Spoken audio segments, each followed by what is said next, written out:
एक राजा था, वह ईश्वर का सच्चा भक्त था और वह नियम पूर्वक पाठ पूजा किया करता था। राजा अपनी प्रजा का बहुत देखभाल करता था। राज्य में सुख शांति थी।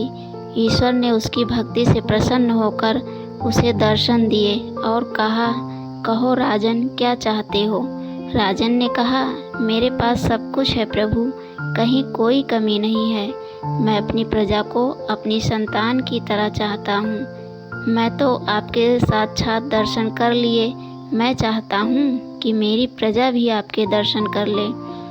ईश्वर मुस्कुराए और कहा, यह नहीं, कुछ अपने लिए मांगो राजन।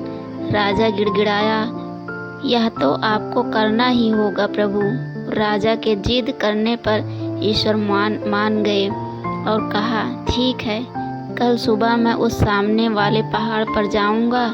जो भी मेरे दर्शन करने का इच्छुक हो, कल सुबह 7 बजे वहां पहुंच जाए। राजा ने मंत्री से कहकर राज्य में निढोरा पिटवा दिया कि जो भी ईश्वर के साक्षात दर्शन करना चाहते हों, वह उस पहाड़ी पर हमारे साथ आए। सुबह सुबह एक बड़ा सा काफिला पर्वत पर चढ़ने लगा। आगे आगे राजा और रानी, पीछे लोगों की भीड़। कुछ आगे बढ़े तो तांबे के सिक्कों का पहाड़ दिखाई दिया। लगभग आधे लोगों को लालच आ गया और वह उन सिक्कों की ओर आगे बढ़े। राजा देखकर निराश हुआ। थोड़ा ही और आगे चले होंगे कि चांदी के सिक्कों का पहाड़ दिखाई दिया। तांबे के सिक्के उन्हें ललचा नहीं पाए थे, पर चांदी का पहाड़ देख वे उस तरफ भागे। राजा ने निराश होकर उनकी तरफ देखा, पर फिर आगे बढ़ गया।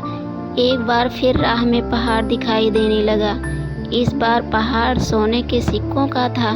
बची हुई भीड़ सोना पाने का लोभ न छोड़ सकी और सब उसी तरफ भागे। राजा ने मुड़कर देखा, इस बार उनके साथ केवल रानी ही चल रही थी।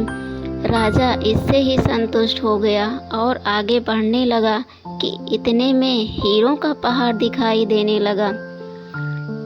रानी ने एक बार राजा की तरफ देखा और फिर हीरों के पहाड़ की तरफ बढ़ गई। चोटी पर पहुंचने पर राजा ने देखा कि ईश्वर स्वयं वहां खड़े मंद मंद मुस्कुरा रहे हैं। राजा को देखकर बोले, कहाँ है तुम्हारी प्रजा? राजा को खामोश खड़ा देखकर ईश्वर ने कहा, हे राजन, मुझ तक वही पहुंचता है जो इस भौतिक साधनों से अपनी दूरी बना ले और मुझे याद करता रहे।